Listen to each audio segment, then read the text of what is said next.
Bienvenidos amigos, nuevo video de Loro Cinema. Tuve la posibilidad de ver El último viaje del Demeter, película que está basada en la novela de Bram Stoker, Drácula, y que nos presenta parte de la historia del conde, que Stoker describió de manera magistral en su libro ya histórico y clásico, y este film toma una parte de ese relato para contar un fragmento de la vida del conde en el viaje que él hace desde Rumania hasta Londres. En este video voy a estar compartiendo qué es lo que me ha parecido la película, teniendo en cuenta que es una visión bastante particular y muy diferente a lo que estamos acostumbrados a ver de Drácula. Y me parece que ha sido un ángulo el que han tomado bastante innovador con respecto a la cantidad histórica de películas sobre el conde que hemos visto a lo largo de todos los tiempos. Me gustaría que primero dejen su like en este video porque va a ayudar muchísimo a que se difunda en YouTube y llegue a más personas. Y como les digo siempre, si no se han suscrito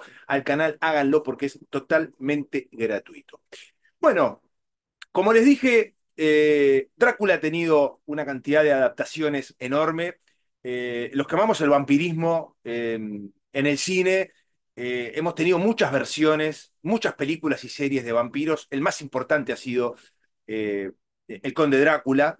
Ha tenido diversas versiones, muchísimas adaptaciones.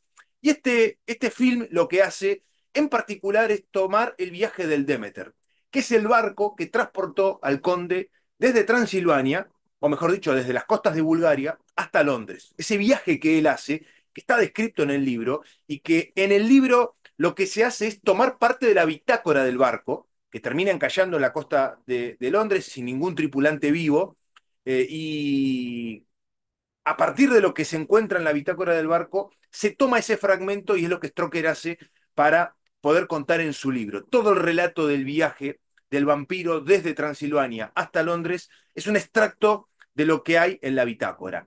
Esta historia del Demeter está basada en un hecho real, en realidad en un hecho de un naufragio real, y Stroker lo que hizo es tomar esa historia para adaptarla en su libro y poder ahí insertar al vampiro en este viaje que ha hecho. Este film se centra exclusivamente en toda la travesía que el Demeter hace. Y tenemos una versión, no digo diferente a la de Drácula, pero sí se limita muchísimo a lo que pasa en el barco. Y esto es lo que me parece el ángulo novedoso que han dado a la historia. Hemos visto al conde en su castillo, lo hemos visto en su viaje a Londres. De hecho, para mí la mejor versión ha sido la de Francis Ford Coppola. Y en esa película también se ve brevemente el viaje que hace el Demeter. Este film lo que hace es explorar específicamente lo que padecieron los marineros y toda la tripulación de este barco en esta travesía que llevaba las cajas con tierra y el cuerpo del vampiro hacia su viaje hasta Londres.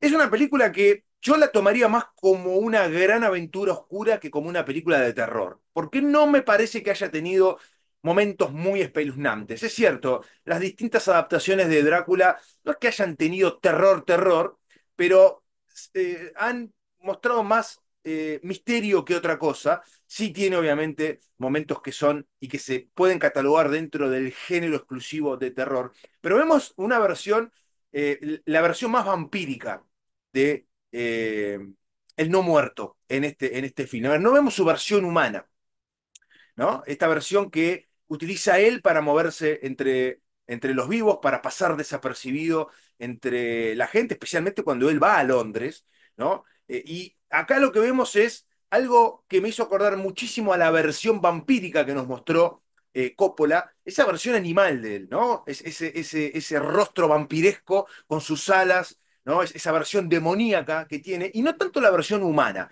que es la versión elegante. Yo siempre he dicho que cuando uno habla de Drácula o de los vampiros, siempre hay un romanticismo alrededor de ellos. Y para mí siempre tiene que estar ese halo romántico, porque es parte de la característica del personaje. Es alguien que, como todos ustedes saben, puede manejar las condiciones climáticas, puede manejar a los animales de la noche, se mueve en la noche y todas las condiciones nocturnas él las puede manipular. Imagínense si esto pasara en un barco, ¿no? Con lo pequeño que es un barco, teniendo en cuenta los pocos lugares que existen para esconderse y cómo la tripulación va a ir padeciendo los embates de este demonio, ¿no? El film en líneas generales me parece que como película de aventura cumple. Es una buena película, no creo que sea la mejor que se haya hecho sobre Drácula.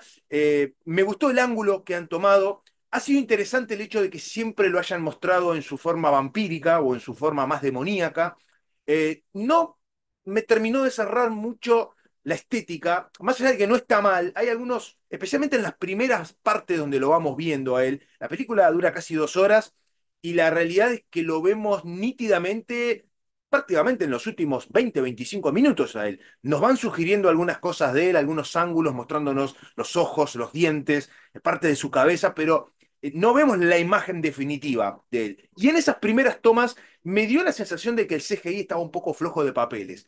En algunos casos se ve el CGI, después creo que hay efectos prácticos para mostrarlo, me parece que hay toda una caracterización con látex, hay todo un maquillaje que lo representa. Insisto, es un fragmento de la historia principal de Drácula. Por eso digo, se han centrado exclusivamente en este viaje del Demeter. Por eso vemos su parte tal vez más vulnerable, ¿no? Porque él cuando está viajando desde Transilvania hasta Londres es relativamente vulnerable y si bien en la película de Coppola no nos lo muestran, también creo que sugieren que él está transformado en su forma vampírica. En el viaje, no tiene la forma humana, ni el Drácula vieja que vemos al principio, ni el Drácula más joven de Gary Oldman, cuando la película está más avanzada. Yo utilizo la de Coppola para compararlo porque encontré algunas similitudes en la estética del vampiro, porque cuando el Drácula de Coppola se transforma en su forma animal o en su forma vampírica, es muy similar la estética. Tampoco hay que innovar mucho. Yo le encontré y su estética va cambiando a medida que él va chupándole la sangre y se va alimentando a los tripulantes, se va como formando cada vez mejor. Al principio es como que se lo ve un poco escuálido, flaco, ¿no? Ahí es donde me parece que se nota un poco el CGI, esa versión más anémica de él, me parece que es la que evidencia un poco más un CGI que no me terminó de cerrar mucho, pero ya después cuando él va tomando la forma definitiva, con algunos detalles dentro de su caja, donde está la tierra que viene de su país, creo que en eso ustedes van a encontrar un montón de guiños a la historia principal, el emblema del dragón en las distintas cajas, el hecho de que dentro de la tripulación tengamos a una mujer que iba como parte del cargamento del conde, que le habían puesto ahí los lugareños que viven en una aldea cercana al castillo de Drácula, con el que el conde había de alguna forma forjado un pacto para poder trasladar el cuerpo de él en su viaje hacia Londres, porque prácticamente en la tierra de el vampiro ya no queda nadie para que él pueda alimentarse, necesita trasladarse hacia otro lado. Esto obviamente está tomado directamente de la novela, así que hay muy pocas cosas que se puedan cambiar en este viaje que ha hecho el conde. Las cajas, el emblema del dragón, la tierra, el hecho de que él necesite permanentemente alimentarse hasta que el barco se aleje lo suficiente del puerto para poder ya comerse literalmente a toda la tripulación. Si ustedes recuerdan, en la novela de Stoker se dice que el barco llega sin tripulantes a la costa de Londres, ¿no? Y acá lo que vemos es no solamente el famoso timón atado con una cuerda, ¿no? Llevado a través del mar por las fuerzas de la oscuridad, sino que vemos específicamente todo lo que va pasando en ese barco. No es la primera vez que se toma un fragmento de un libro para profundizarlo, aun si en el libro se trata vagamente, o en las adaptaciones que hemos visto de Drácula se tratan vagamente. A mí me gustó mucho la forma en que los aldeanos van transportando el cuerpo de él dentro de las cajas hasta el puerto de Bulgaria para poder trasladarlo. Ese miedo en sus ojos, eso de pensar, estamos condenando a muerte a los tripulantes del Demeter. Y es a su vez sacarse algo que los ha atormentado durante siglos, porque también la película lo que se encarga de contarnos es un poco los habitantes de las aldeas aledañas a el castillo del conde, hace generaciones que vienen padeciendo los ataques de este demonio, ¿no?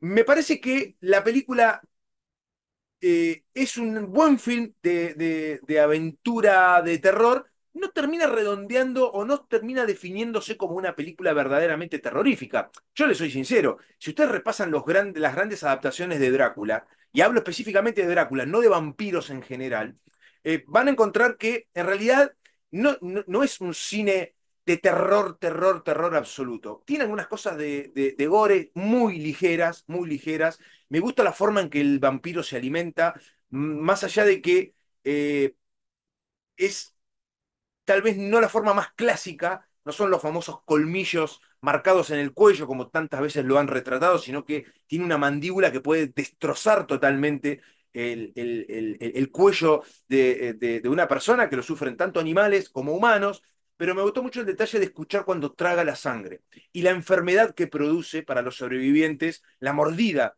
de un vampiro, esa condena eterna que tienen, ¿no? Después los elementos que a medida que la película va avanzando nos van definiendo un poco las características. Encontrar en la caja, por ejemplo, del conde su bastón, ¿no? Con sus características. Encontrar de pronto que aquellos que han sido mordidos cuando sale el sol se prenden automáticamente fuego, ¿no? Porque están condenados a la misma maldición que tiene el vampiro. Un personaje de Clemens, que caracterizado por Corey Hawkins, que me da la sensación de que es una pequeña reinterpretación de lo que puede llegar a ser Van Helsing en el futuro, porque es el único que sobrevive al naufragio, y yo digo, y dije antes que no había sobrevivido nadie, porque en la bitácora no figura y no han encontrado a nadie vivo en el barco. Él sobrevive fuera de lo que fue el naufragio del Demeter, y es él un poco el que empieza a perseguir y a cazar al vampiro. No mencionan el nombre Van Helsing, pero yo lo que interpreto es que él es el que va a empezar a perseguirlo y a cazarlo. ¿No? No lleva el nombre de Van Helsing, pero me parece que cumple la función de Van Helsing, de Van Helsing para tratar de perseguir a este demonio. Me parece que ha sido una adaptación interesante, entretenida, y no mucho más que eso, no mucho más que eso. Creo que aporta una parte de la historia conocida del Conde, que en el relato original pasa fugazmente. Cuando digo fugazmente me refiero a fugazmente en el contexto de lo que es la historia completa de Bram Stoker, y aquí lo que han hecho es, bueno, darnos detalles de lo que fue este viaje maldito del Demeter, llevando a este no muerto desde su tierra, desde Transilvania hasta las costas de Londres. Siempre es lindo ver películas adaptadas de Drácula. A mí particularmente me gusta mucho la versión humana de él, ¿no? Y que de pronto tengamos también su versión animal o su versión vampírica, ¿no? Pero en menor grado. Si ustedes me dan a elegir, siempre me gusta más verlo como humano, porque eso lo romantiza mucho más, y para mí es fundamental eso. Pero no deja de ser interesante que si en el viaje él nunca pudo tener su forma humana, porque no estaba con las fuerzas suficientes, me parece que tiene su lógica, que en este viaje, en este pequeño fragmento hecho película del libro, lo veamos en su forma más diabólica, en su forma más atemorizante. Más allá de que al final se lo vea con su traje y con el gorro en formato de galera y su bastón, y la visión que tiene Clemens de él, cuando se lo encuentra en un bar o tiene una visión de él en un bar, sigue siendo demoníaca. Está claro de que Drácula, una vez llegado a Londres, no va caminando por la calle con sus rasgos vampíricos. Tiene rostro humano, un rostro humano que la película nunca lo muestra. Se centra específicamente en su parte más animal, en su parte más salvaje y en su parte más demoníaca. Me parece que es una película interesante que nos da otra visión y profundiza mucho más parte del relato de Stroker, de lo que pasó en esa travesía del Demeter desde las costas de Bulgaria hasta Londres. Me encantaría que comenten qué les ha parecido la película, si coinciden conmigo o no, si les pareció una adaptación fallida, si creen que es una muy buena película o algo que aporta un poquito más a la historia mítica ya del vampiro más famoso de todos los tiempos. Dejen su like en este video porque va a ayudar muchísimo a que se difunda en YouTube y llegue a más personas. Suscríbanse al canal, que es totalmente gratuito, y nosotros nos estaremos reencontrando muy pronto con mucho más contenido para compartir con todos ustedes. Chau.